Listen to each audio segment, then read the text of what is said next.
And Steve, since you're remote, Ed, would, after we do the Pledge of Allegiance, would you share a prayer for us? All Sure. right. Appreciate that. I pledge allegiance To the flag of the United States of America and to the republic for which it stands, one nation, under God, indivisible, with liberty and justice for all. Dear Lord, we thank Lord, you be for with us today Go ahead, as Steve. we deliberate the business of the county. Help us, Lord, to keep in mind best interests of those that we serve.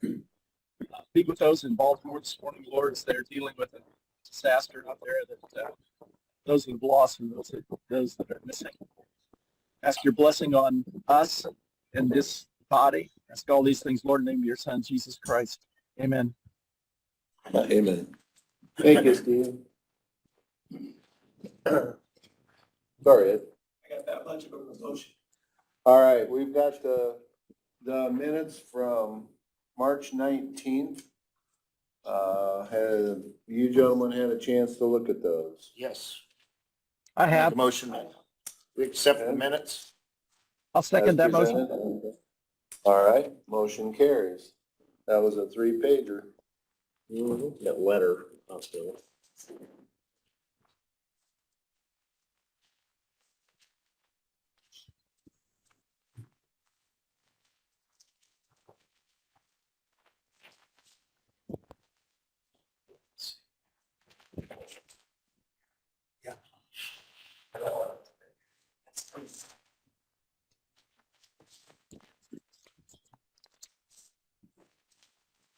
All right, Tony, what do you have for us today? Let's go down the line here. First thing I have, I passed out to you prior to the meeting. Actually, Steve, there's one sitting where you sit, but it's the utilities paid in Lao. And the amount for the utilities paid in Lao is $39,384.34.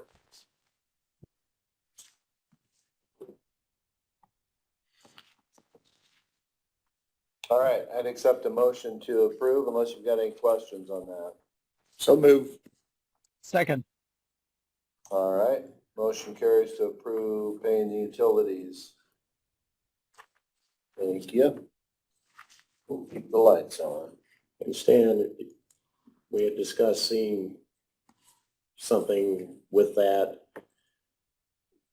At some point, when you have a chance, just come up to the office Okay. and Bree can just show you what all is entailed with that and so forth. Yeah, I know as far as doing a look back, and I didn't know, I assume these reports are in file somewhere. Well, it's a little convoluted because there's different departments paying different things out of each of those. So I would think it's probably easier to just come up and have her go through that with you. Because like this report itself is filed from a year ago, right? Yes. I was gonna say, unless that report was just pulled up and set aside from, say, 3/19/23. Well, I could probably go back in the minutes and find the amount of Yeah, previous years. it's not a huge deal, really. But- So, yeah, I'll stop out. Yeah. Yeah. Anyway, Thank you for looking at that. next we have accounts payable claims. And that is in the amount of $275,401.02. You should have received those via email, $275,401.02. All right. Did you have any questions on No, those? it did not. Steve, any questions on those? No, I'm good. All Make a right, motion, we accept the accounts payable. I'll okay, second that. all right. Motion carries to approve claims as presented. Thank you. Next, we have the weekly allied health insurance claims. And those claims are in the amount of $50,386.07. Of that, $3,873.44 was medical, $46,512.63 was pharmacy. That makes a total of $50,386.07. And again, I did sign to verify that they are our claimants.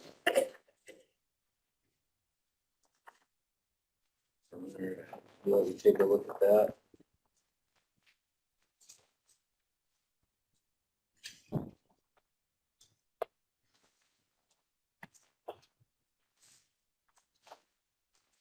How are we doing with Prudent RX, Shannon? Are we, Good, the program's gonna start on 4/1, and there were 5 individuals that we knew that had medications that were on the approved list.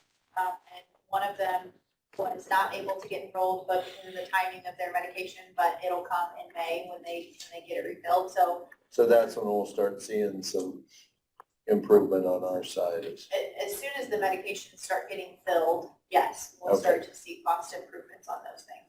Very good. Yep. Steve, any questions on that? No, I had a chance to review my fine. Okay. All right.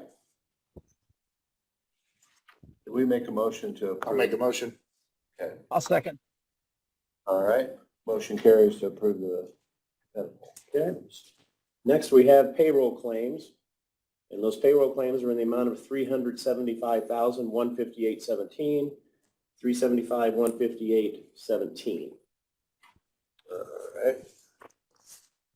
Any questions on those? Nope. I'll make a motion to pay payroll. I'll second. All right, motion carries. Okay, the final thing I have today is the payroll time card approval that you all should have received via email. The payroll time card approval. Make a motion to accept payroll time card. Second. All right. Very good. Motion carries. Thank you. Let's see. Well, I shouldn't have said final so quickly. We'll hold you to it. I want a mulligan. All right. All right. Throw it out of the rough. Let's go. We'll use a leg wedge. Okay. Last week, we discussed, or you all discussed the Crossroads Community Housing with the opioid monies. And I asked to wait until this week to go back and check the minutes and make sure that, that we were obligated, and so forth and so on. Clayton and I, we looked at the minutes, and you all did approve the 75,000 half and half. So I think if you just go ahead and approve to pay the other half, we're obligated to do that per what the minutes stated. Well, it sounds to me like he's met the condition for housing to ask for that second half of the money. Yeah, and that second half had already been voted on. So yeah, Do we need a motion on that? I think I would, just to be safe. Make a motion to pay the other half of that 75,000 for the house. Steve? I'll second that motion. All right. Very good. Motion carries to pay the second half under the conditions of the grant. Yep. So, thank you. I can ask him if he said okay. If you want to do that later. Okay, thank you, and that is all I have on that. Mark's going to handle the appointment thing later. Okay. All right. Nate? What do you have for us? Good morning. I know better than to ask if you have anything. Wouldn't be doing my job if I didn't bring more. That's right. Now, two different items. One is I do have the signed agreement from Butler, Fairman, and Cipher for the additional services required for Bridge 27. It follows the county formats that we have for our county and consultant agreements. Are these both the same? It's identical. Yep. Okay. So I'll take one copy and then you can give the other copy over to Tony so you can put it in the record. But, yep. So there's a signature. It's just for Stan. The agreement is a supplement to the previous agreement. I have coordinated with BF&S. This essentially supersedes the current contract. And they did agree that all of the claims under the previous contract have been completed, so there's no invoices against that. This essentially ends the last contract that you had, which had about $25,000 or so left in that. This is essentially standalone, covers all of the services required to bring us to completion of that Okay. TE or engineering side of that contract. So, and it is hourly not to exceed $91,300. And the structure as far as your hourly rates, terms. I'm glad to see a cap on that. Yep, so that's we had one of two different structures that we had proposed to them. We settled on hourly not to exceed, made the most sense. Good. Okay, and then you've gone over this with Mark. Yep, Mark and Clayton have been copied on those. There's some things I might change to the boilerplate agreement in the future, just because there was a few forms that we might want to change out, but I think for the purposes of this, we're in good situation to go ahead and proceed with that. So I would recommend approval of the contract, yes. Does that- Okay. And Mark, any comments on these contracts? No, that's fine. Okay. All right. So I guess the motion would be to approve the contracts as presented and allow me to sign as authorized signature. Yeah, there's only one signature on this contract. So, So moved. Second. All right, I'll vote in favor of that also. Go ahead. Sign that, motion carries. thank you. You know, I'll pick up the copy afterwards.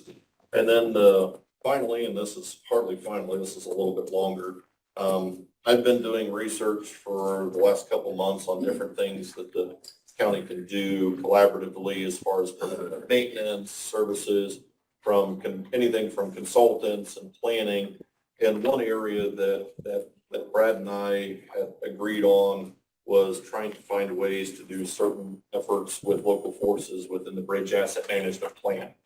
It's sort of rather than just worry about replacement or major rehab projects with contractors, what can we do as preventative maintenance that will have minor effects, but when you're talking about big projects, these have big effects. And the area that seemed like one of the easier elements was to look at doing concrete sealing, or essentially a penetrating sealant that can be used on our concrete bridge decks to try to extend their lives. And I've been in classes for a number of different years recommending this product, which would be a silane sealer. It's a silicone product that penetrates into the concrete and resists water penetration through the concrete deck, bringing chloride, softening the concrete, damaging the reactions within the concrete, and then also those chlorides attack exposed rebar steel, causing them to rust, expand, and then causing spalls. This would not directly have impact on some of the rutting that you're seeing from wear and tear from, say, the buggies. I know there's been conversations about that in the south part of the county, but this would have some benefits as far as trying to resist. If we're just doing topical surfaces, then I'm going to have less issues with the beams underneath. If there is leaching, this will actually resist the leaching of moisture through that. A lot of our beams will have different leaching. Essentially, it looks like stalactites underneath bridges in areas because the water is moving through that. I had sent, part of the information that I'd sent you earlier was a video of some of the processes as far as what is the real permeability of concrete and how this has a material impact on it.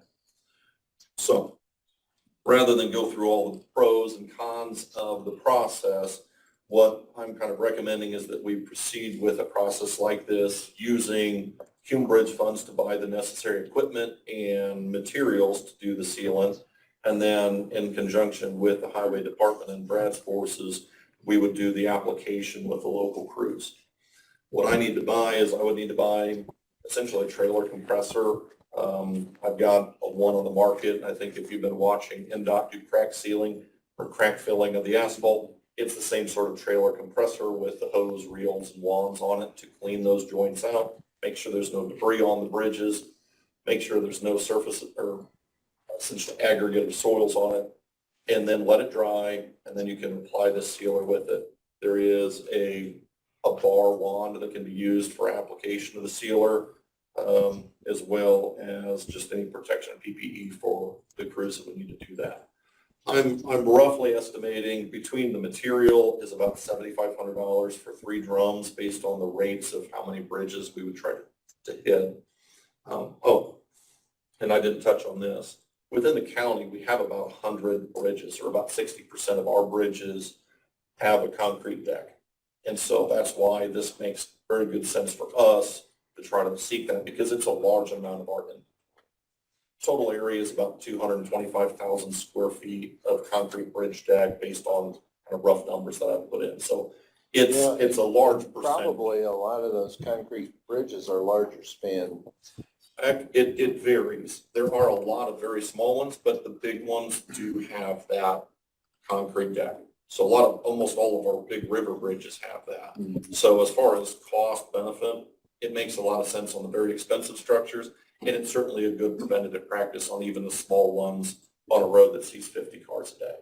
Or So 50 this bucks. is not a crack filler. no, It's this is not a crack sealer. And it's just for concrete. I know when you talk about it, it says, shoot, with a concrete deck or wearing surface. Yep. So I didn't know if that included any kind of pavement at all. No, yeah, actually, this would be very bad on asphalt or chip seal. It'll attack it. So we want to make sure that we only put it on the concrete. Okay. So that it is specific to the concrete decks. So What if you used a sealer on a concrete deck and some years later decided to do an asphalt overlay? Would it be? it wouldn't have any material impact to it. You'd still have to have some sort of you'd have to have a waterproofing membrane as well because this isn't going to be forever perfect. I mean, there is a lifespan of the sealer. I'm recommending a 5-year rotation as far as trying to go through the entire inventory in 5 years. The research that I've seen is that the silane is effective up to about 12 years and then it falls off significantly. But that also assumes you don't have the abrasion. Now, we've got quite a bit of abrasion in the south. So if the wearing surface is seeing removal of material because of the buggies and the horses, then we're going to want to be more aggressive as far as the application. So I don't see us waiting 12 years. I see 5 years as really kind of a nice sweet spot for us.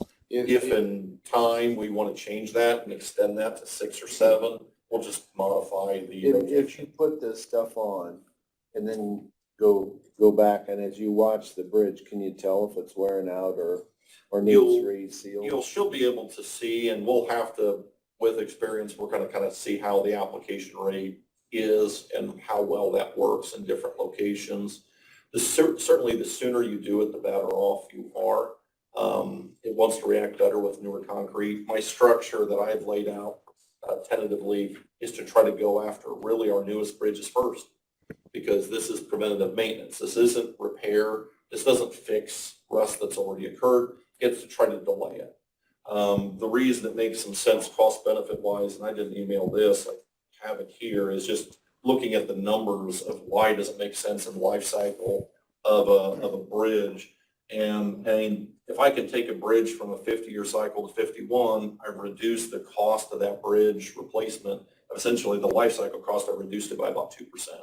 And every year I can extend that. It slowly starts to creep down, but you're taking a $500,000, well, wishful thinking, maybe an $800,000 piece of infrastructure, and you want to get as long a life as you can out of it.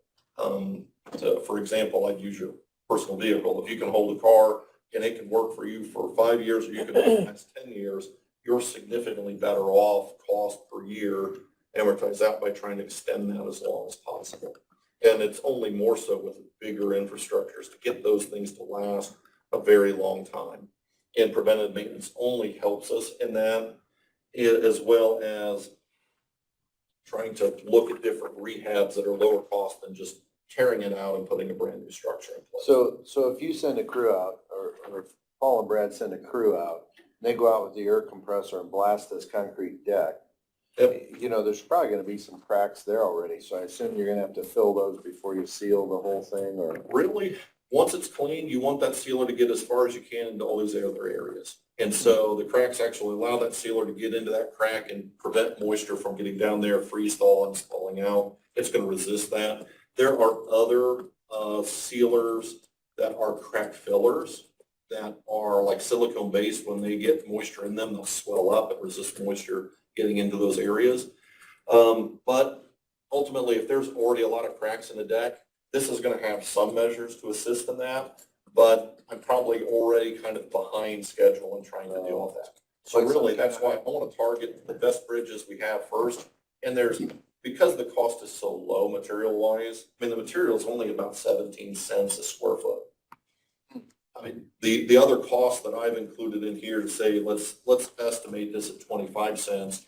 It's because I'm including the entire life cycle cost of the air compressor, the trailer compressor, the wands that are going out there as far as the applicator boom that would be used for spraying it. So I'm including all the equipment costs and even a 5% for maintenance back on that as well. So I'm being very conservative to even say 25 cents a square foot, but I am ignoring labor because we have that there. And that's why I don't think it makes sense to try to go after contractors, because I looked at some of what the state was doing and they just bid it as a lump sum. So they have it anywhere from $1 to $95,000 or $94,000 bid in 2023 for a similar process. Now, they shot blast their bridges. I wouldn't recommend that in our case because we already have an abrasion issue on a lot of bridges, so why should I go ahead and shot blast it? Even if it's a small amount, I don't know that it's necessary for us to go through that process, and it just adds another piece of equipment and delays us doing that. So we're going to get a significant benefit out of it, and once we're comfortable doing that, there's other areas of concrete that we can seal. The benefit of these penetrating sealers is not topical like glazing a donut. You're actually soaking the concrete surface with this, so you don't lose any of the skid resistance. The bridges aren't going to get slick as a result of that process. So when you put this on, how long will that bridge be closed? My hope is that the dry time is about 1 hour. And Oh, really? Yeah. So really the intent is that we'll go out to a bridge when it's dry, because you can't seal this when the bridge is wet, because you'll seal it and then it'll trap the moisture in it. So you need the bridge dry. So you need dry weather. You'll clean it off, get all the debris off, make sure that there's no wet spots in the concrete, and then you can seal it. And my hope is that we could do one bridge in the morning and another bridge in the afternoon on a typical bridge based on the size. So like with all of Paul's guys, I would assume that it's not going to take a lot of training to show them how to do this. So I will work to get the vendors that we're going to get suppliers for this to do the training, make sure that they're comfortable with it. And because I'm buying equipment out of Cume Bridge for the purposes of maybe maintenance and upkeep of that equipment, they'll be able to use that for other purposes, say crack filling of asphalt. Since we don't have that compressor now, this now becomes a tool that we could use on other applications. But specifically, this is to be used for bridges, can be used for other resources. And then once it's essentially been depreciated out, then I could use that or give that over just the highway for other purposes. But then they would do the service on the compressor, fuel it, and we'd be in good shape there. So do we just need approval for the equipment? Well, what I'll need to do is if you're comfortable with this process and what I'm proposing to do, what I'll do is I'll draft up a transfer within my budget to the equipment. So far, the equipment budget was lined up for me to buy essentially office equipment, not something like this. This is a new process. If you're comfortable with the process and the use of highway forces to do this and the program that I'm putting in place, then I will take that recommendation to council along with the transfer request, and we'll proceed with getting the money set aside, and then I'll solicit the quotes that I'll need for any of those purchases. And I can try doing that this year or even delay it to next year. Right now, I think the earliest I could get the new compressor is August from one vendor, but it is kind of at that limit as far as the purchasing ordinance allows. So I'll You got any make sure I'm questions, good or with that. No, I kind of find it very interesting, and I think it will work. Yeah. Steve, you have any questions on this process? I can't hear you. I don't know if you can hear me, but I can't. You forgot to. I'm sorry. I put you on mute so you didn't hear all the construction behind me. I guess my only question for Nate was, would it make sense just to buy this into the highways equipment inventory versus buying it into the engineer's inventory? Then you wouldn't have to mess around with moving money around and whatnot. I think I don't have Brad here right now, but I believe that they've already committed their equipment budget for the year. And, Okay. the only money that I'm moving or planning to move is from consultant services or professional services. I Right. have excess funds in there. So rather than spend the money on consultants, then it seems like this would be a good resource for us, for the bridges. So, Gotcha. I mean, it is just Understood. kind of a favor, so I didn't want to jeopardize their budget on other equipment since this is targeted specifically at the bridges. I hear Well, you. I just think you've got a good situation, you know, being sister departments and housed together and working together. And I just think it's an excellent use of resources. No, I'm encouraged by the relationship that Brad and Paul have had with me as far as what we're able to do, the space that we have. So this wouldn't be feasible without working together hand in hand. And I think it's mutually beneficial for us. And I think it shows to both the citizens and to, the other elected officials, what value we bring as a team to the county citizens. Very good. So, All right. nope, with that, I'll take that off to council. We'll start looking as far as, trying to proceed with that process. And when it's time we actually start to do that, I'll certainly, reach out to each of you to let you know when that actually gets to be done. Maybe we'll get, as you saw in one of the videos, they put a dye in the side lane, so when they ask us why we're painting the bridges blue or green, it's only for our purposes to actually see what we've applied, Yeah. rather than just made the bridge wet. No reason at all, so, but yeah, appreciate it. Thank you very much. Well, and also with our meeting we had the other day, looking into other road projects, you joined in on that along with Brad and the surveyor. And I really appreciate that cooperation. We met in Mark's office and that helps move projects forward. So, Absolutely. No, I am more than happy to kind of apply my expertise and, put value to the projects that are going on. And it's not a you or me, it's an us when it comes to doing these projects. So, very good. no, thank you for the trust and the time. Yep. Very Hey, good. is that a formal vote you guys took on that, of this thing? I think it was just a consensus to move ahead and then he's gonna. Yeah. No, I've got to go to council to move the money. So as long as they're publicly in favor of that, I'm fine. Yeah, Here, I'm gonna do a short copy. so, Hey, Nate, you said you had 3 drums for 7,500.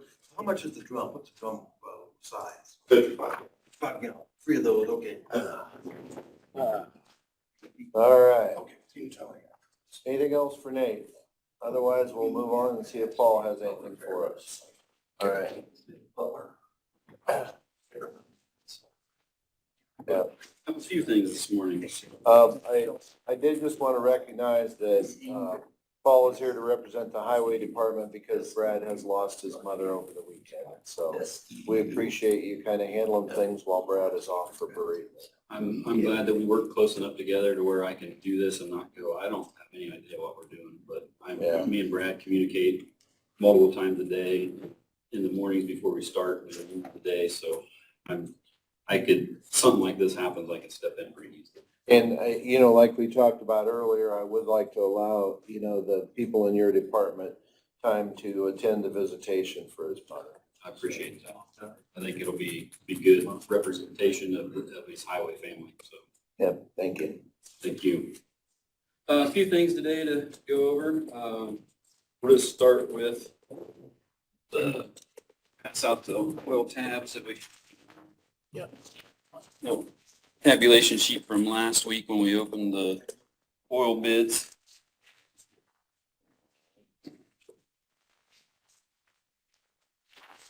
Might make it a little nicer.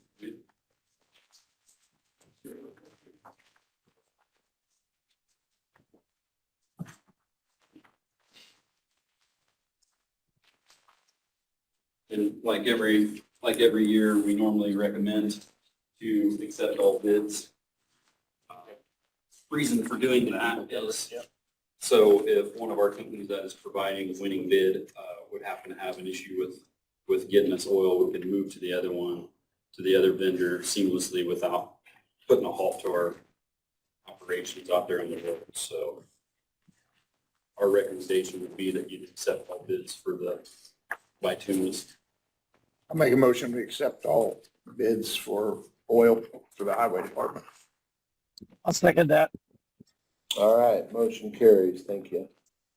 And with talking about oil, we'll just go into the dust control for this year. Dust control, we'll start taking orders on that April 1st through May 23rd. And this year it is $3 per foot to have your dust control spray. Did that go up? It went up just 5 cents, I think. I think it wasn't much. Okay, I think last year it was $2.95, I believe. good. Just as a public announcement, I guess. I'll move on to have a permit here from AEP. They're doing placing some poles and lines, North Pickler Road between Monmouth Road and 7768 North Pickler Road in Root Township. I went out and looked at it, and as usual, AEP's on their game. They know what they're doing. They got it all marked out. We don't see any problems with Good. that, so. All right, take a motion to approve that permittance. So moved. All right. Second. thank you. All right, motion carries. I think the last thing I have for you is, last week, we give you the annual operations report for you guys to review over the week. So I would like to, if you have questions, let's go over it or anything like that. And if you do not, then we could approve that and get it signed. That would be fantastic. Any questions on the annual report? No, I had none. I took mine out, left it at home. I don't have it. Steve, you have anything? No, I'm good. All right, if not, I'd accept the motion to approve the annual report as presented. So moved. Enter it into record, I Second. guess. I'll second. All right, I'll vote in favor of that also.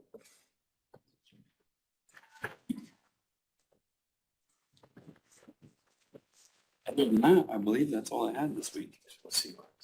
It seemed like a lot at first, but not too bad. There you go. I appreciate it, gentlemen.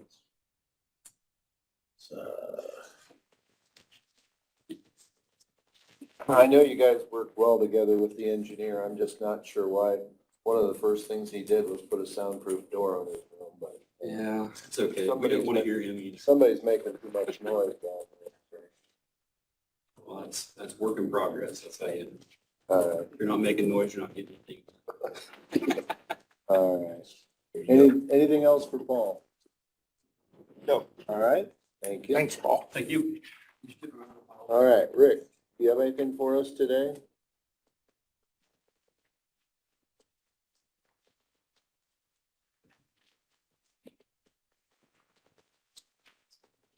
As of last Monday, the generator that we purchased from Everpar should come offline April 1st, which is next Monday. The transfer switch was in June. They bumped that up as of now, May 7th. Good.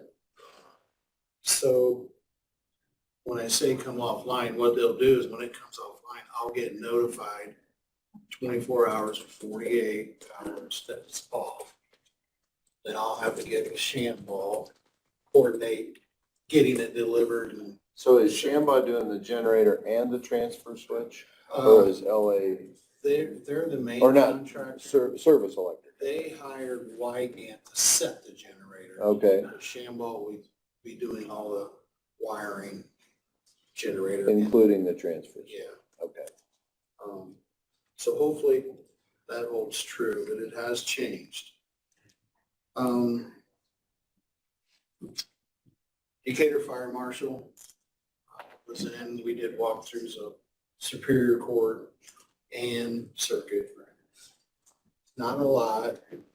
There's some little discussion I may want to talk to you guys about Circuit Court, but I don't think it needs to be. I might have mentioned something to you, Stan, about that situation. Other than that, it's good, just some, I think there was some emergency lighting in the clerk's office that wasn't functioning, a couple of power strips, that's it.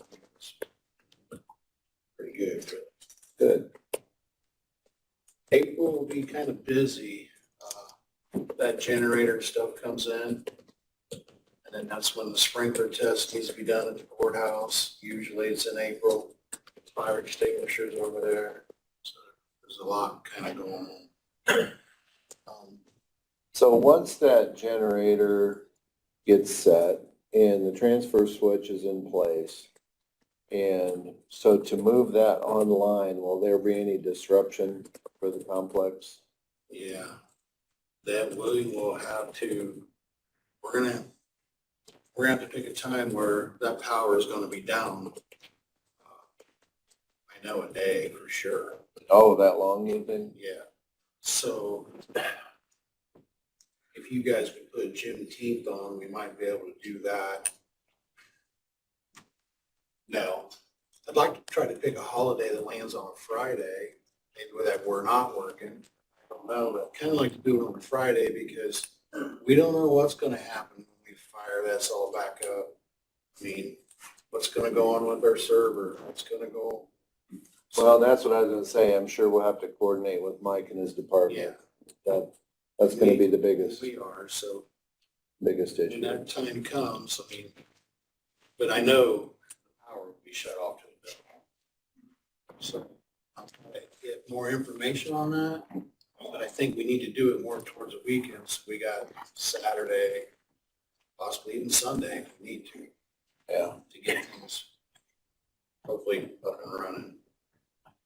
So if it actually happens in May, would Memorial Day be an option? Of course, that's a Monday though, It's but a Monday, but I think I expressed it's this. still a 3-day weekend. Yeah, it's still 3 days. So maybe we could start Friday afternoon. Yeah. I don't know. But keep in mind, any work we have done, that wasn't in any of the quotes for time and a half for anybody. So we'll just Yeah. have to see what goes on. Yeah.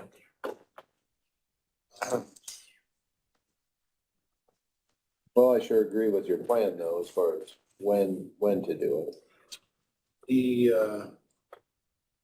The office I'll be moving in, Phil and Yolanda, they've been painting that. It's almost completed.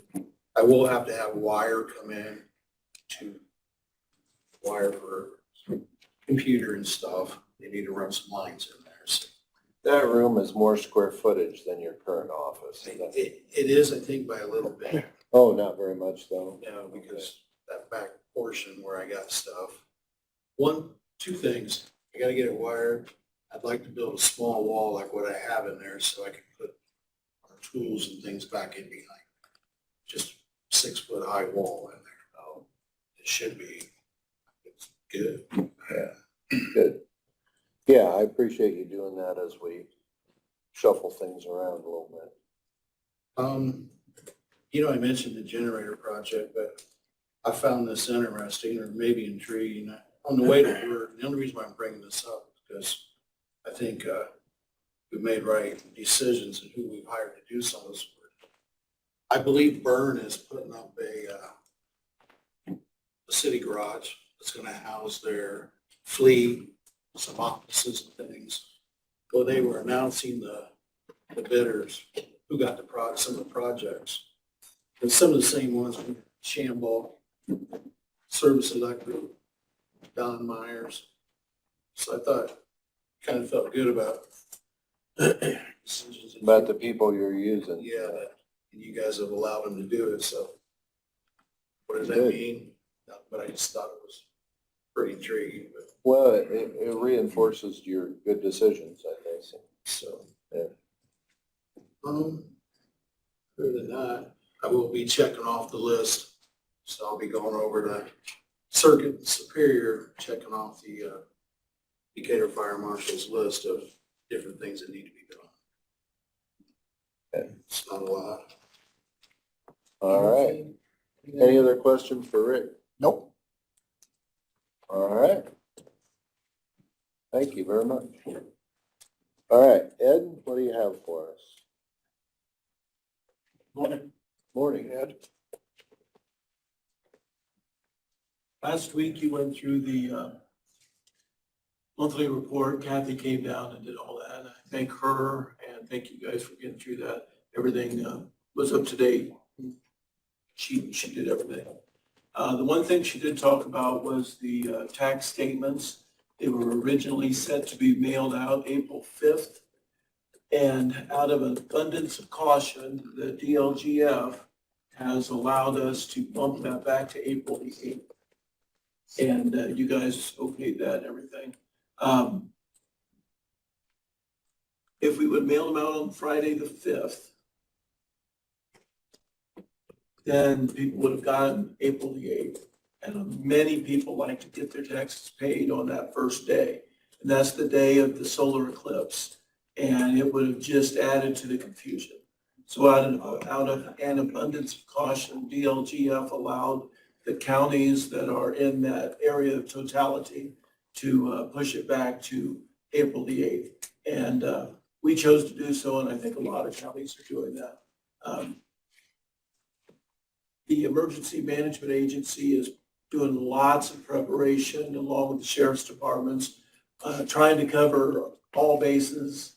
And it's one of those things we hope none of this happens, but we're just prepared just in case, you know, everything breaks loose, that we don't want to have a whole bunch of extra people at the complex or, you know, worried about paying their taxes. But wait, if they're mailed on that day, they won't get them until a couple days after that. So that's with us closing the offices at noon on that day, will that put you in a bind to get them out? no, they will be mailed that day, Okay. but they're mailed by our vendor. Oh, does gotcha, that. sure. And sure. so we actually won't be touching them. Good. And nobody will get them that day. They'll start the next couple days after that. And then spring taxes are due No, May the 10th. May 10th. Yeah, so they will still get them a full month ahead of time. And so we're all straight according to DLGF, State Board of Accounts. Everything's up to par. Yeah. Secondly, we have added some security features to all of our bank accounts at our primary operating bank in with Positive Pay, which is it's a feature that we already use for checks, but this adds the ACH payments. And it's quite a bit of added security. Steve Bailey knows all about this. For both the incoming and outgoing ACH payments. And so all of our vendors, all of our employees, all of the transactions, we just have an added set of eyes, basically looking at everything. And we can customize, there's a lot of different specific needs for that. But that goes into effect actually yesterday. And we've had training on it already, and Kathy and Kim are doing a good job. Every time a new situation comes up, we can type in our own rules. Say if John Doe gets paid, $1,000 a week, and all of a sudden his payroll shows at $10,000 a week, we take a closer look at that. Why? So is this a different process for paying claims or for receiving money? Both. It Okay. does it both incoming and outgoing. Is it a new software or just a new? It's an added feature to our Added current feature. software. But our primary bank's doing it across their entire banking system, and we are far from the only customer that is using it. A lot of people use it. It's a very good feature. Doesn't cost us an extra penny at all. Does it involve additional reporting from your office to the state or anything like that? No reporting to the state. The only thing that we have is when we set up these current rules. I'm just going to throw it out there, say the water bill that we would get. And those are pretty consistent month after month after month. If for some reason one comes in 5 times more, it'll kick it out and say, take a look at this. There's a reason why this shouldn't be this high. So is there a problem? Did somebody make a clerical error? Could be that we have a water leak somewhere and don't Right. even know about it. But Sure. for some reason, it just gives us an extra set of eyes. And it basically does it automatically with their software. But it's a very good feature, and I think it'll be well utilized. Good. I've been getting a lot of calls to the office in the last 10 days or so about taxes. There was some disinformation published about rural county taxes, meaning $400 per acre higher. The taxes are not $400 an acre higher. The assessed value is $400 an acre higher. Tony had put out a press release that very well said this, and it was well stated and well put out there. It was just misinterpreted and some disinformation was out there, but we've been getting a lot of calls on that. And just trying to let everybody know it's not, they go up higher, but it's not gonna be that much. Well, and it's all part of trending, just like with reassessment on housing or rentals or anything else, farm ground, you know, is trending much higher. And so I Yeah. guess it doesn't surprise me that it's appraising much higher. Right. Yeah, the assessed value. Yeah, but you're right. When I saw that it was $400 higher in taxes there, I thought, ooh. Yep. So not good there. Other than that, again, thank you, especially for Kathy and Kim. They've been going over and above, doing everything in the office. I appreciate them, and we are ready to go for tax time. Good. So, all right. And then you're gonna be able to handle it again without part-time help? Correct. Okay. Correct. That's very good. Right. It's busy month, but that's all right. That's what we're here for. Good. Anything else for Ed? Thanks, Ed. All right, thank you. All right, Marg?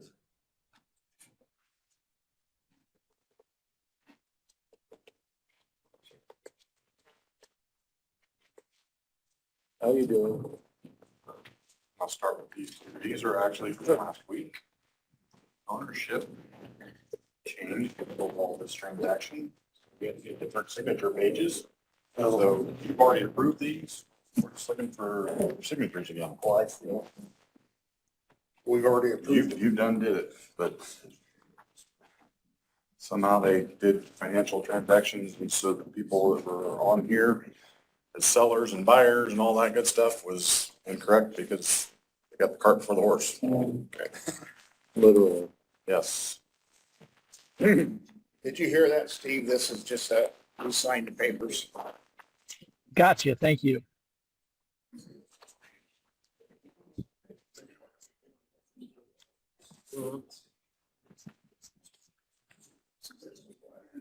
Yeah, we got a letter going to go out to the council commissioners. Okay. Thank you. Just make sure those two are.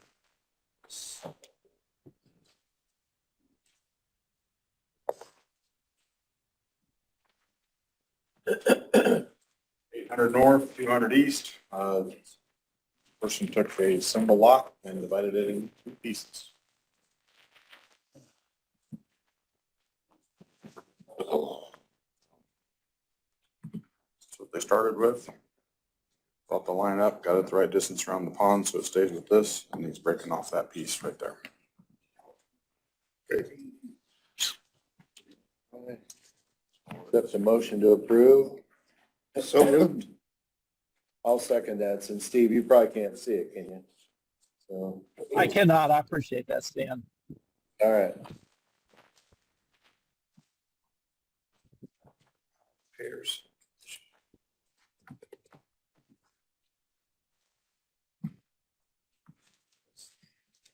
Hey, Steve, that's one of the things Yes. I had asked Mike about, is if, what it would take to get a document reader. So at times like this, when you're working remotely, we would be able to show a document that would come up for you.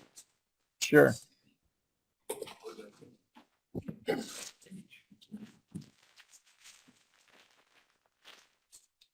And this, so this came back around, this is Holly Ridge. They went for a major a while back. They're gonna actually come back for a major at some point on a portion of this portion. Right now, they did a minor. So that they could break out the lot that I guess his daughter's gonna be building on, down here. Okay. So right now, this is a 3-lot minor, with this being 1, 2, 3. So planning commission has approved this. Yep. Yep, Okay. there's nothing wrong with this at all. Obviously, I've fronted for everything. Steve, have you had a chance to see this or look at this at all? Yeah, my school's. I have not, but I'm familiar with it from the last time it came before us. So I have no problems with the changes to the minor. Yeah, everything south of the creek between 900 North and the creek, he's just got into 2 lots there. And then, everything north of the creek and over across Winchester Road is the 3rd lot, so. Good I deal. mean, to me, I'm fine with the way he's got it, so I don't know if you got thoughts on. Yeah, so I would accept the motion. So moved. Okay, I'm gonna second that again too. Good, thank you. That's all I got. Thank you. Thank you very much. Hey, Mark?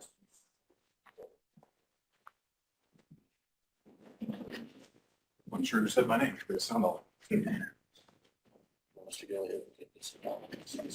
Okay. And any changes to it? Yeah. It makes sense to me. I would love to see that done, yes. So we're just adopting that, which was the final version that Pat sent to us. You're good with that? Yep. All right. Anything else for Mark before we head down? Okay. Very good, thank you. Thank you. All right. Mark, do you have anything for us? I think we had an appointment for him that, Yes. but I don't want to get ahead of it.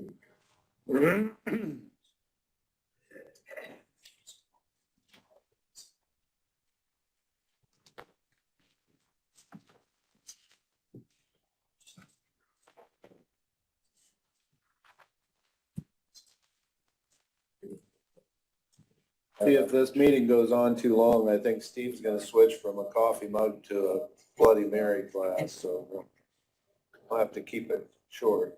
He's in Florida again, isn't he, Stan? I thought. I think so. I see palm trees. I He might have planted some of those in his backyard. We don't know. And can you ask him when the next county-wide meeting is? hey, Steve, Jim Langham has a question for the April next 12th. meeting. April 12th. Yeah. Thanks, Tony. I didn't have a calendar in front of me. I know it's the 2nd Friday in April. April 12th. April 12th at 8 a.m., I believe. That's correct. 8 o'clock. Yep.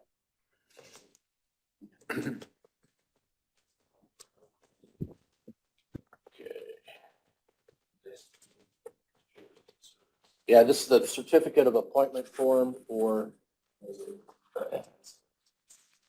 appointing a member to the Adams County Regional Sewer District. And did you guys, I guess, Steve, did you talk to this gentleman? I think. I have. Steve- Yep, he's good to go. Okay, good.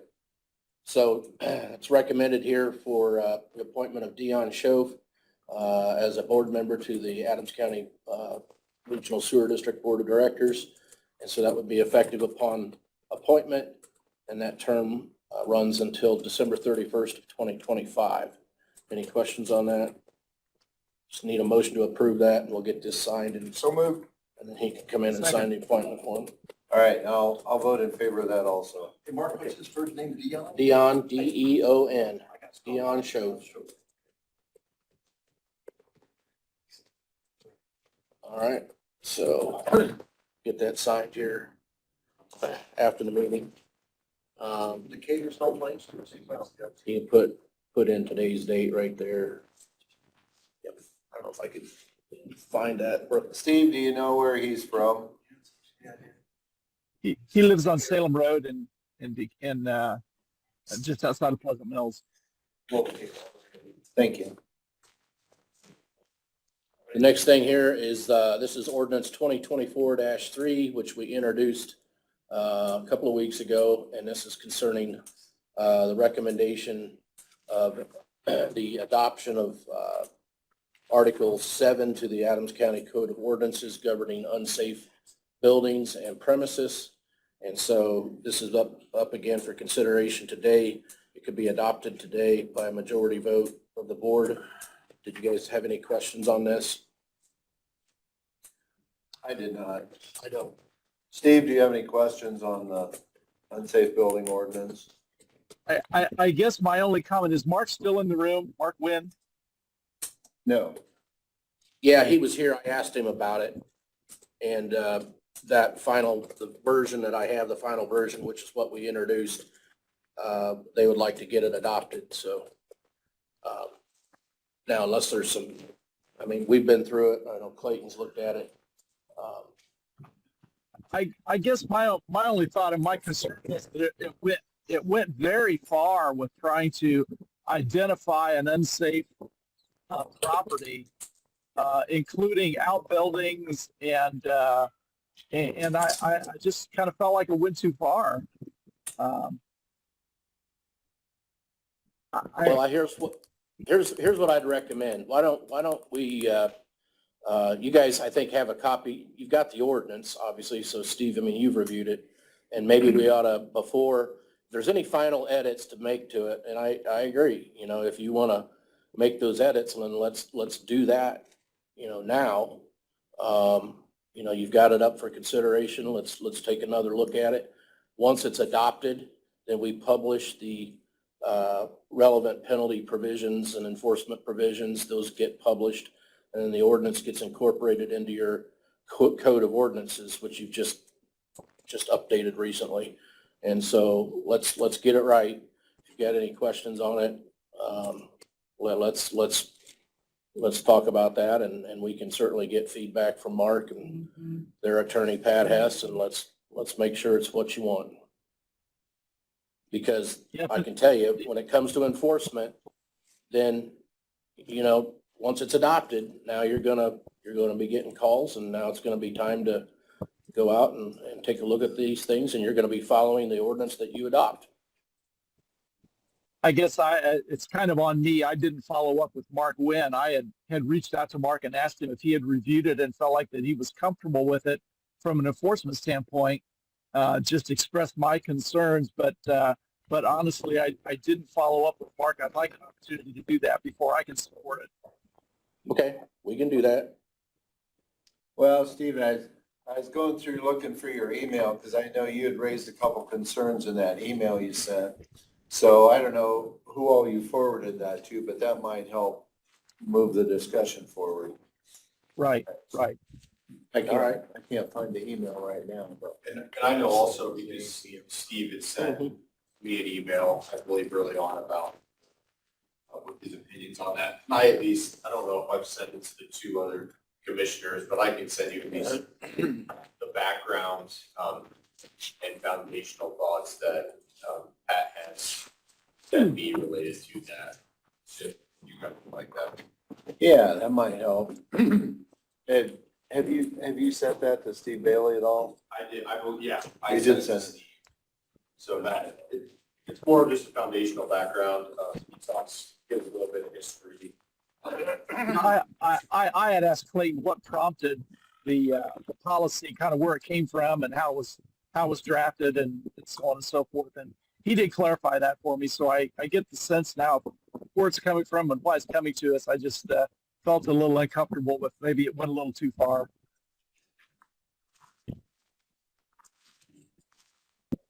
All right, we'll just leave it tabled for now, and we'll bring it back whenever you're ready to post. Okay.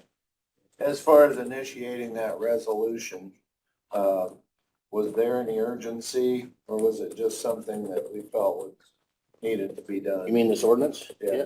No, there's no urgency. All right. So, Clayton, I don't know if you would mind resending that with some of the additional information that, because I don't know if I got that email that you sent, Steve. And then by next week, we'll be able to take a look at it again. Yeah. Or at least have the discussion in the meantime. Do you want me to send the ordinance or I'll attach a version of it too? If you would, yeah. Yeah. I appreciate that. Tony, maybe you could ask Mark Wynn to be prepared to discuss that with us next week. I can. Okay, We don't need a motion to table it, right? It's just tabled. It's just table. yeah. That's what I thought.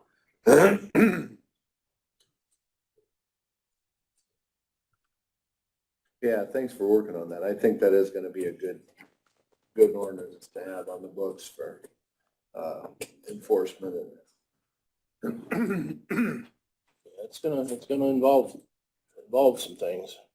so. But just like with any other ordinance, you know, the ordinance is one thing, but until you look at enforcement, then it's like, how are you gonna do that? Who's gonna do that? How do you recover the cost? Right. Yeah. So. All right, anything else? Clayton, did you want to cover that alleyway ordinance? Yeah. Two things. First, I'll come up here just so I can be heard of them. I've got a proposed ordinance. The short title would be an ordinance related to unimproved alleyways within Adams County. And I can just kind of go through the relevant parts here is whereas the Board of Commissioners of the Adams County Highway Department are responsible to maintain streets and highways under the county's jurisdiction, whereas numerous locations in the county which were platted years ago include alleyways that have never been improved by Adams County or any developer, whereas the Board of Commissioners and the Highway Department do not have any duty to maintain such unimproved alleyways, and as such have not maintained such alleyways since they were originally platted. Now there be it ordained by the Board of Commissioners, the County of Adams, as follows: maintenance of unimproved alleyways. Since the original platting of all unimproved alleyways within Adams County, the Board of Commissioners and Highway Department have not maintained such unimproved alleyways, nor do the Board of Commissioners or Highway Department have a duty to maintain such unimproved alleyways.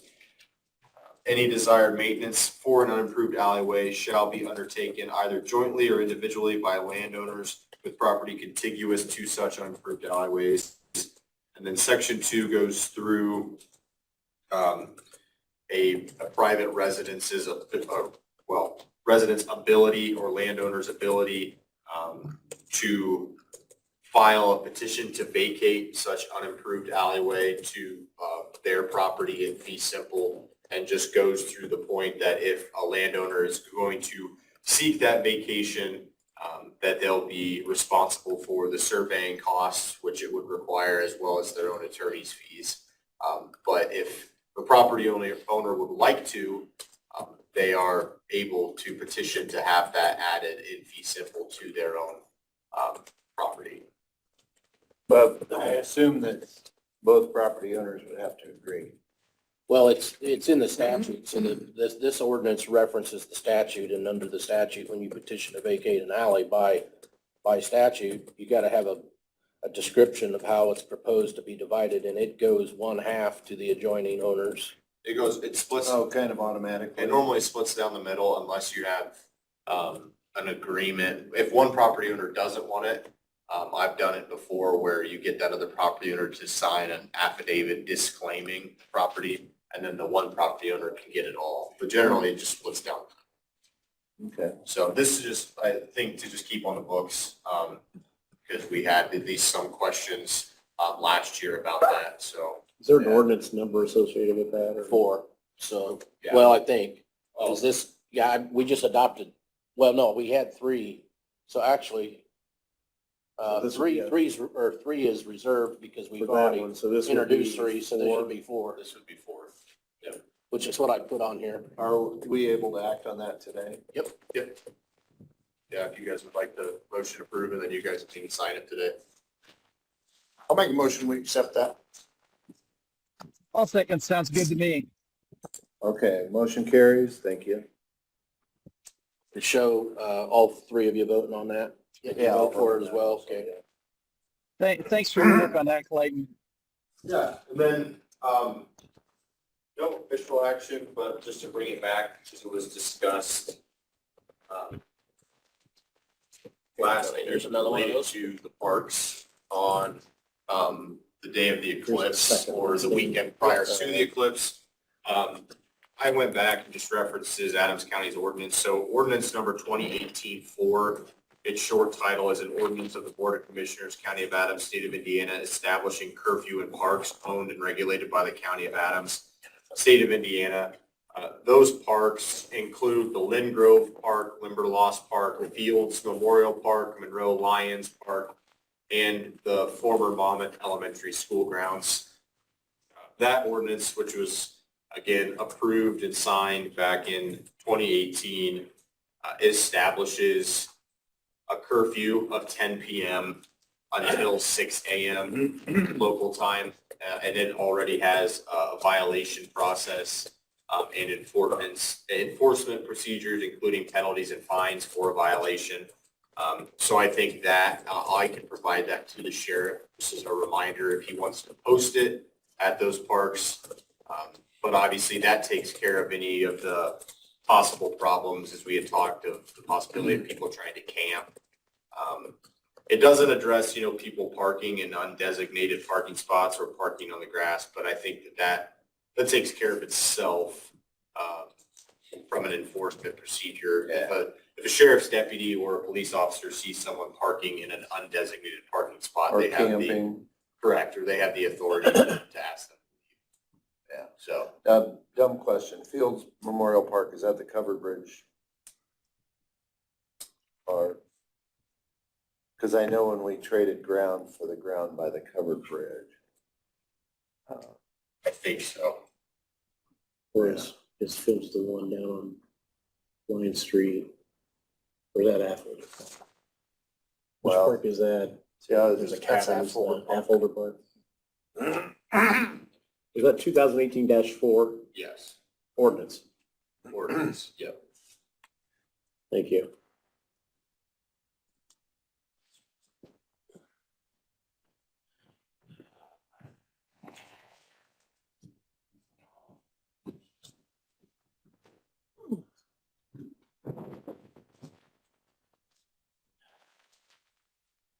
Because I think it used to be Fields Park before we traded ground for. Where is Fields Park? Well, that's what I'm saying. I think that's the covered bridge part. Because we traded ground. There's one copy. Rick Holt wanted to expand years ago. It's right there behind People on what do you want to do? Geneva there, right where Red Gold built that new building. Oh, That's where Fields is. That's where it used to be. Okay. I think Fields Park is between, the covered bridge and, the covered bridge and the new bridge walk path. There's a park right there. I think that's what we traded ground for. Just right on the other side, in between the two. There's a walking path that goes all the way through. Yeah, let me get it for you here after me. I mean, regardless of, so you're saying that we don't necessarily have ownership of that park anymore because we traded it? Or Well, that Fields Park is no longer even there. okay, It was moved to, it's in between the, Covered Bridge Park and the, Red Bridge there on the highway. gotcha. I mean, regardless, I I think that this is still, Wonder if that needs updated. My only point was as long as it covers all of our county parks. That was- yeah, and it does, yeah. Okay. That was my only.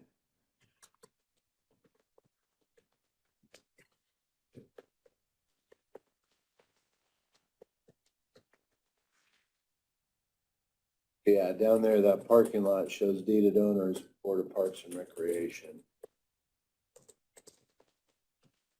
Doesn't have a name on it.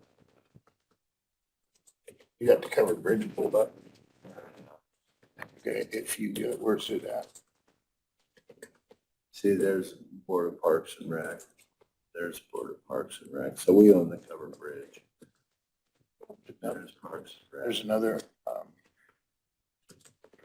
park between the highway and, What is that great job? okay,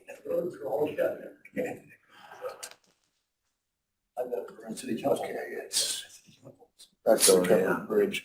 There is And see, there's Limberlost Conservative. And it's like, what's this here? See, we own that. Yeah, that's the one that we traded for. The one little park there in Geneva. That's the cemetery. Yep, that's the right there. cemetery. It's this park right here. Cause they Yeah. connect together, cause you can go through right here to get back to Gotcha. this one. But yeah, so I don't know if that's called Fields. Yeah, it is. Just as long as we include the covered bridge too, so. Yeah, Fields Memorial Park.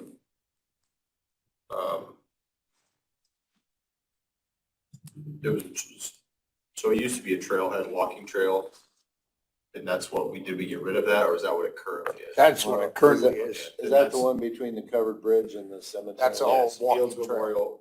Memorial Park, South Adams Trailhead. Yep. So that is encompassed, South Adams Trail connects Fields Memorial Park to Limberlost Park. Mhm. And then that includes the covered bridge ground. Yep. also. Yeah. So. All Yeah, so I right. think, I mean, rather than us needing to prepare anything, obviously finding that one, when, again, I can give that to the sheriff. Just to, if they want to post it somewhere, they can, but just Yeah, so 'cause they I have, think he said something about posting it at each of the entrance Yeah. to each of the but parks. just so he has that information, something to rely on. And then that'll include the Park of Monroe, right? Yes, it does. The Monroe Lions Park? Is that what the county park is? Yes. So that's all for me. Thank you. As of our last solar eclipse meeting, the representative from Department of Homeland Security said that that date was looking as 50 degrees and sunny. So look at it. There's about 4 minutes, it won't be sunny. That's all right. So. All right.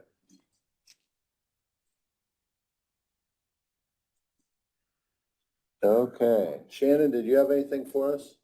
Okay. All right. Mike, did you have anything? I do. All right.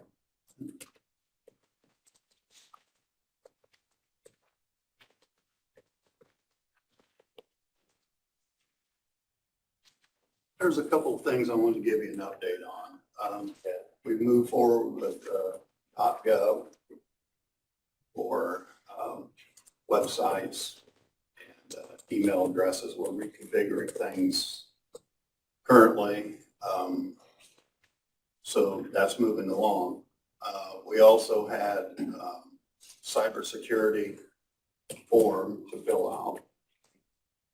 I don't know how many questions were on it, but there was 92 pages of questions there. And so most of them we could answer. I don't know if that's true with all counties or not, but most of them we could put an answer to it. So multiple questions per page. It was at least a paragraph or a page of typing for each question, not for each page, but for each question on the 92 pages.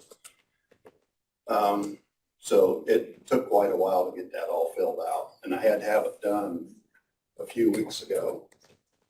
Since then, they've met with me through a Teams meeting, and we went over some of the stuff that they needed some more detail on than what was put on there. Last weekend, I got another notification that they had some more questions, so there's some more things to fill out, some additional information. I can tell you that basically what I felt that we were weak on was documentation on how things were configured and so on. Basically, all the questions came to, are we doing this? Aren't we doing this? And if we said yes, we had to fill out that blank to say what we're doing with that. And since we were doing most of the stuff, there was always something to fill out. For us to be able to approve, get grants approved for emergency communications and so on, the documentation is something that's gonna have to be done. And so, that's kind of, I'm absolutely honest with them and said that is something that was a high priority for us. We had to get things put in place, and that's what we did. And we didn't have a person hired to do documentation. We have people hired to put things in place, not to do the documentation. So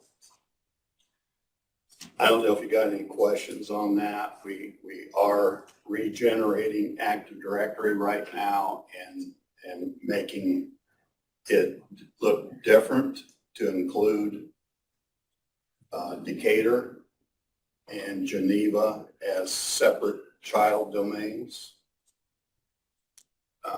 One of the things that they specified on there was some separation. And we're one of the few counties that includes everything. We put in, like, the only city hall that we don't have is Burnham. We have everything else in the county that we cover. And they said that there's not very many that do that at all. And so we have to work with separation of those people out right now. They're all entangled within our stuff. And if they decided they didn't want to be with us anymore, that would be very painful to get everything moved and untangled and reconfigured for them. So since we have to do the .gov now, and we didn't have to do Active Directory, but now it makes sense. It really does. As we're doing everything else, if we redo that, clean it up, form some separation, everyone can still communicate together, but we'll have things really separated out with pathways just to their stuff, different than our law enforcement area of our network, dealing with courts and law enforcement. Everything that's on our part is, and that includes the police departments, will still be in with us. The security is much higher than what's needed out in Geneva or Decatur with those other departments. And so separation with those in mind might ease some of the stuff, and it might help us to determine billing practices and things of that sense going forward. Well, when you talk about everything in the county being in with and under our system, you know, just so people understand, that's not that we're controlling anything that they're doing. It's just a cooperative effort. Yeah. You know, and in order to be able to share our services to make them more efficient too. But I just want people to know it's not like the county is trying to control what Decatur does or Bern does or Monroe. Exactly. Really, we can't up to a certain point. We just, I mean, we don't control their budgets. We don't, Sure. we don't hire people for them. We don't have any say so about that. So this is one of these things we can continue to offer, what we can offer to them. We can do a lot of stuff. Our departments can do a lot of things to help them out and so on. That can still take place even with the separation, even if it's there. Yeah. It's just, it makes us more safer, and it gets them over to the side too, where maybe one way or the other maybe makes them more safer as well. If something came into one domain, we can kind of box that domain in and keep the stuff there so it doesn't permeate out to the other domains. More, makes it easier to do that in the way we are now. Well, and also back to the .gov too, from a functionality standpoint, it's going to change some email addresses. Yeah. So that's going to be one of the things that people will see is moving to that .gov email address. Yeah. We have improvement on ours already. We know what ours is going to be. It's going to be adamscounty.in.gov. That's been approved. We've got the certificates and everything in hand. And so now it's just a matter of getting that stuff created, putting accounts in the new Active Directory that kind of moves us towards that direction, and then making both systems simultaneously functional until we get everyone's notification of their new email address out there, and then we can remove the other stuff, the old stuff, once we feel good about that. So Okay. it's a lot of work, but I think for the long run, I think it's going to be good for Adams County. You know, if we're going to continue to include Decatur and Geneva, and we have a portion of Bern, we got the Bern Police Department there. And so, you know, if someone else decides they want to come in or not, or someone wants to be removed, this would accentuate that process by us doing this work. So I wanted to bring you up to date on that. I've been extremely busy trying to get things done with that part of it. So Very good. Steve, any do other you have- questions on that? Steve, do you have any questions or comments on that? No, I'm good. I appreciate the work, Mike. I think we're heading in the right direction there. I know you do too. Yeah. I wanted to give you an update a little bit on Geneva. I asked Trent what the feeling was with, because when I was at their council meeting, Steve, when was that? You were there at that. That was like start of February or something, second week in February. Yes. I kind of said that I didn't feel good about the solution that was there because of putting that tower up by City Hall. I didn't like the looks of that, but it was the cheapest way for us to go, and they're already under a tight budget. But I said, you know, if you want me to do that, that's kind of a long-term commitment right beside City Hall to put that tower up. And, you know, I can look at a different solution if you tell me that you don't want to do this. And essentially, that's the way I left it, right, Steve? I said, come back to me and let me know if you don't want to do that. So we can now start looking at another solution, because I'm going to have to update the quotes. The quotes are now way old. So if they want to go ahead with that one, with the tower next to City Hall, then I got to get it re-quoted anyway. And if they didn't really want it, I don't want to go to all that work to get that stuff done, only to have to change. Trent Schaefer, I emailed him, I says, what do you know about this? He says, he doesn't think they're going to want to do the tower. So I am now looking for other solutions. They are generally more expensive. Well, hopefully they appreciate all the effort and advice and thought you put into this, but in the end, like you say, it's going to be their decision. Yeah, it is. So that's a quick update on that. I know there's some ARPA money funded over to them. Current estimates with the tower there, they're about 50,000 short just on the wide area network. Yeah. That's where they're standing. Well, Some we'll see where they go with it. So, Since we're near the end of what we have left in ARPA, they may be stuck with what they got. Yeah. So next thing that I wanted to bring up is something that affects almost everybody, and it's with our Microsoft licensing. I've been generally saying that the thing that I've been hearing from them is the plan that we've had with Microsoft was called volume licensing, and it's been around for a long time. They actually put out volume licensing when they put out Active Directory 2000, so that's the year 2000. So they've had it in place. It's mostly for people that have a lot of users, and you buy licenses based on a 3-year contract, and you can install as much of that as you want. They had some packages that were there that were embedded in, and that worked fine for us until probably COVID hit. when people were starting to work more remotely. And that whole process, if our network changed from being siloed to the planet Earth is essentially it. You could travel anywhere. Just look at Steve today. Steve's wherever he's at. He's not in this room, but he's there, and we've allowed him to come in, and that's what's happened when we had COVID, because people had to start working from home and things like this.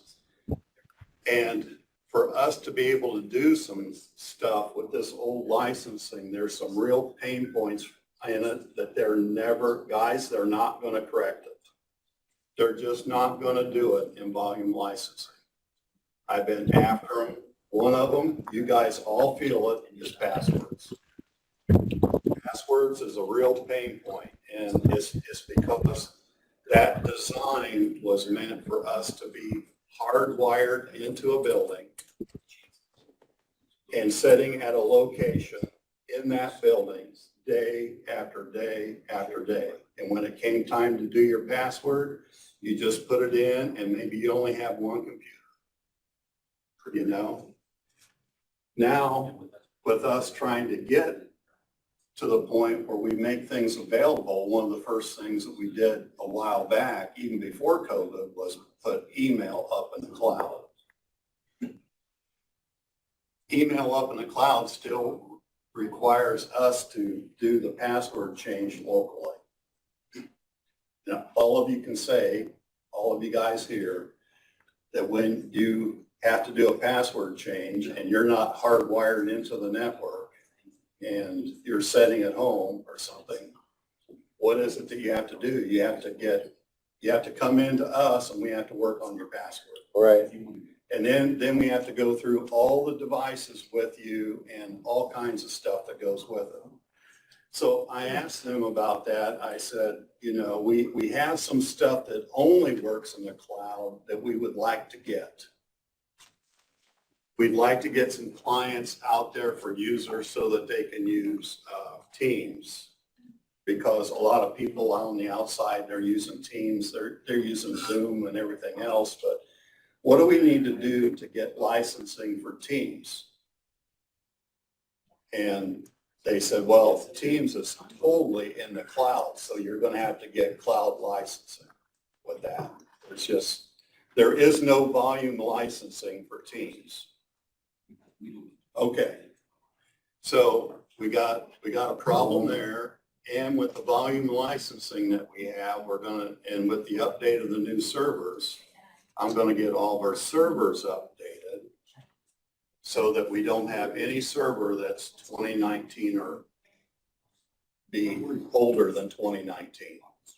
No, we're updating all of our applications. We're getting them over to 2022 servers. If we currently have 2019, we'll keep them. But 2019 will be the oldest server that we're going to have. And that kind of moves into the process with our domain controllers and doing the different domains that we have. They're going to be on 2022 domain controllers when I update that, so that, we're up to where we need to be. Like I said, I'm planning on only being around a few more years. I want to get all this stuff, all this work, trying to get it done before I retire. And so trying to get as much of this accomplished as we can. So, So as we move away from the volume licensing that we've seen, like we talked about the other day at our IT meeting, it's going to affect the budget a little bit. yeah. So is it going to affect functionality for people at their devices? Yes. The functionality on stuff will, they got 3 plans for me out. All of them have increased. Okay, all of them are quite a bit more than what we had in the prior contract years. And so there was a good, a better, and the best. The best answers the problem with the password problems that we have. It also allows us to put Office on our machines and not to do Office in the cloud. That our police officers gotta have that. They gotta have Office on their machines because of, just the software that they have demands that right now. So the good is à la carte adding pieces in to give us some of the things that we would like, but it's not going to make passwords any better. It's what it is it's still volume licensing with a couple of things in there that we need to go to Server 22 and clients that can attach to 2022 servers, and a little bit of Teams in the cloud. Okay, Teams in the cloud. So that one went up about 13,000 from what we normally pay. And that one's almost like a must. We gotta do that, but we're still not getting Office in. We're still using the old Office from volume licensing, we'll put it that way. The better what it does is it includes Teams for about everybody that we have that are the power users, okay? And I've identified 225 out of all across Adams County government, because I got to do this licensing. I got to take in Decatur and Geneva, as well as Bern PD. We got to include all those people in with it. And I basically determined there's like 225 of people that leverage Office all the time that need it installed that way. And some Teams for all those same people. So do you need action from us as far as which I want direction? to outline what the three are so you can think about it, But and give you the price. As we understand them, I mean, do you need a direction from us for budget purposes, or what are you looking for? Yeah, I'm looking for you guys to think about it, because you're probably going to have to approve what we're going to do. Okay, that's what I'm wondering. That's where I'm headed with this. And so that middle of the road type thing is going to be at about 96,000. That still doesn't help us on the password stuff. And the only way that we're going to get the password stuff to work and to be functional and still allow people to install stuff onto the workstation and then have things that are available up in the cloud is the best, and that one comes to 116,000, a little under 116,000. So we're right now, the past licenses were at 74, 73 something.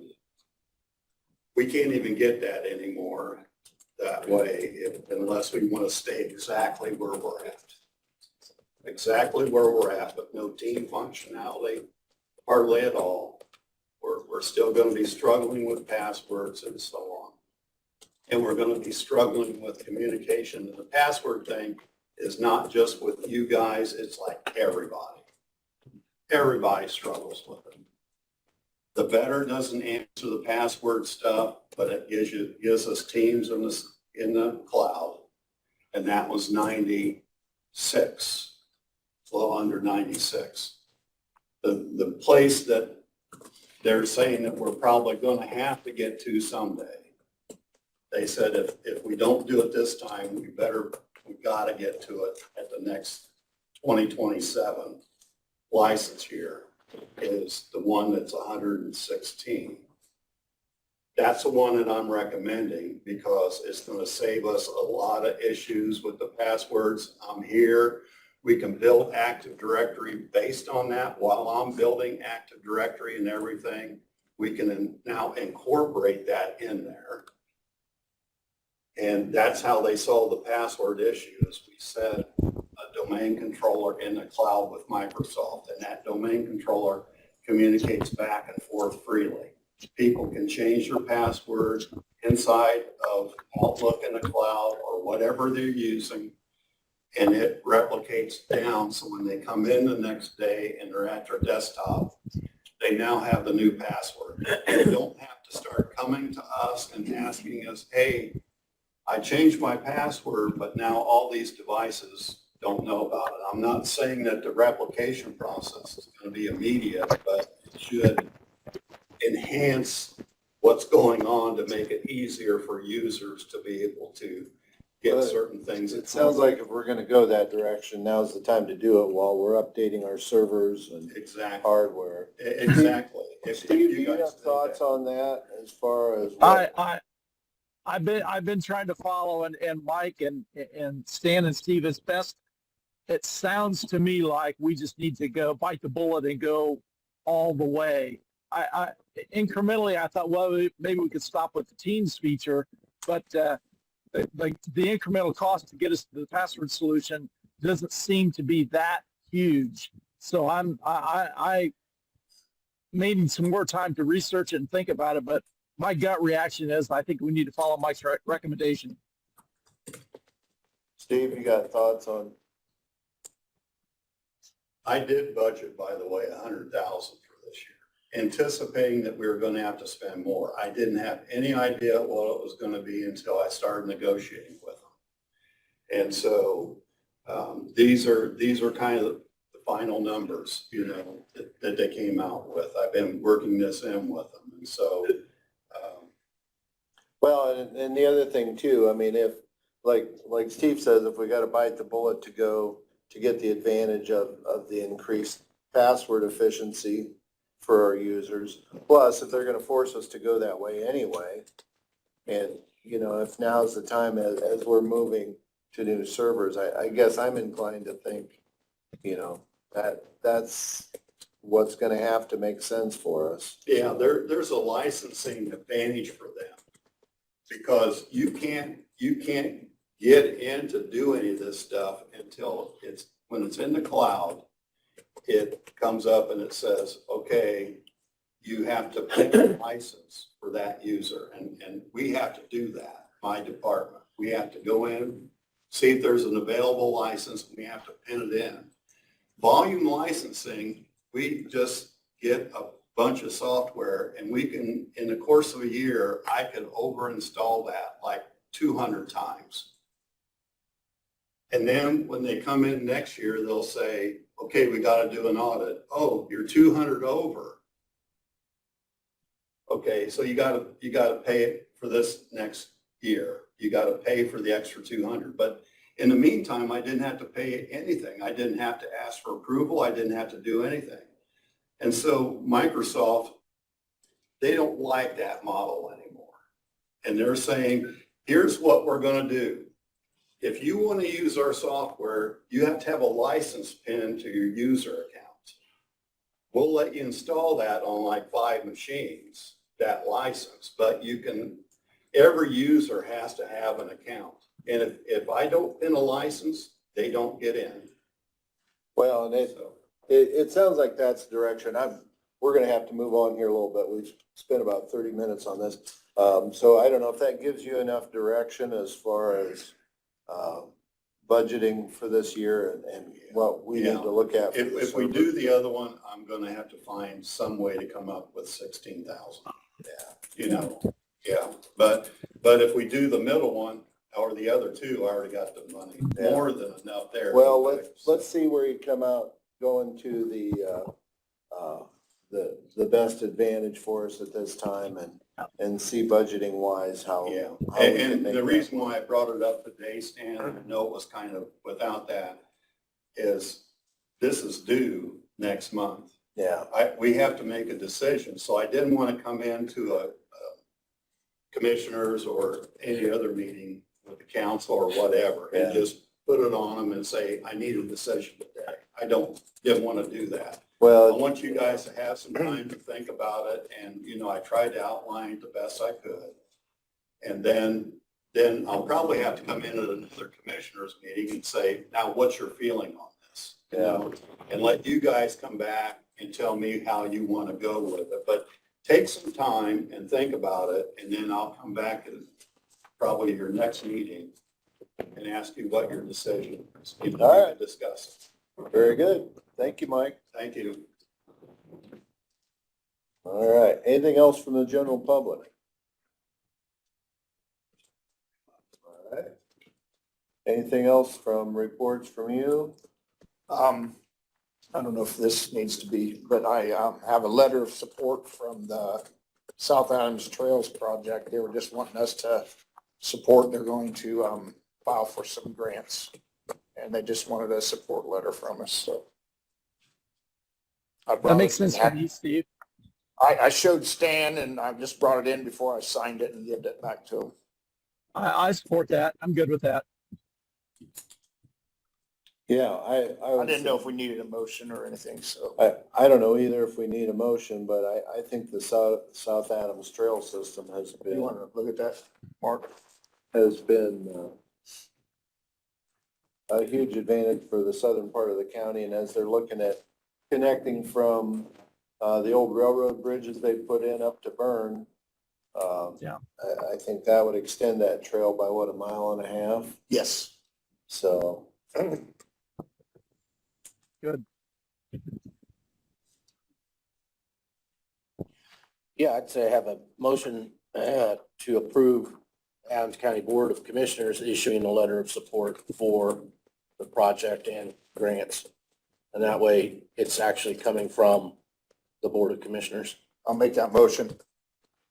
I'll second. All right, I'll vote in favor of that also. So should that letter be revised or? No, I think down here at the bottom, it says sincerely, and then name, title, organization.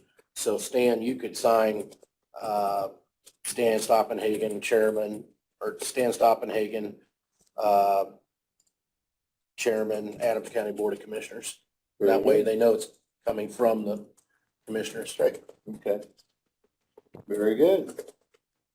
Yeah, I think they have worked tirelessly to improve that trail and develop that trail. And so I'll look forward to seeing it. You can have him date it, sign it, and then make a copy of it, so you got. So, Other than that, I don't have anything. Do you, Steve? I have nothing. I'll make a motion to adjourn. Other- Oh, wait a minute. I just had a I couple. was gonna say, other than my phone's about to die, so if I fall off here, I didn't disconnect you.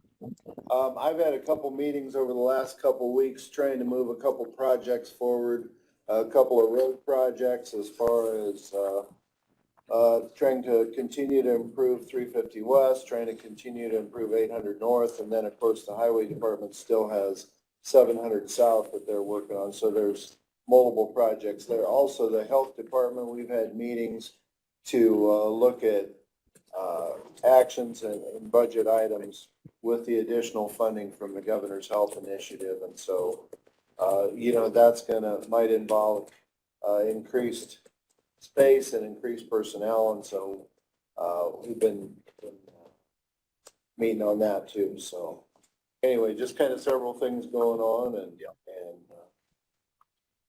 looking forward to keeping things happening here. So, but yeah, I have nothing else. Yeah. I'll make a motion to adjourn. Sign that down there so I can make a copy. Second. All right, meeting adjourned.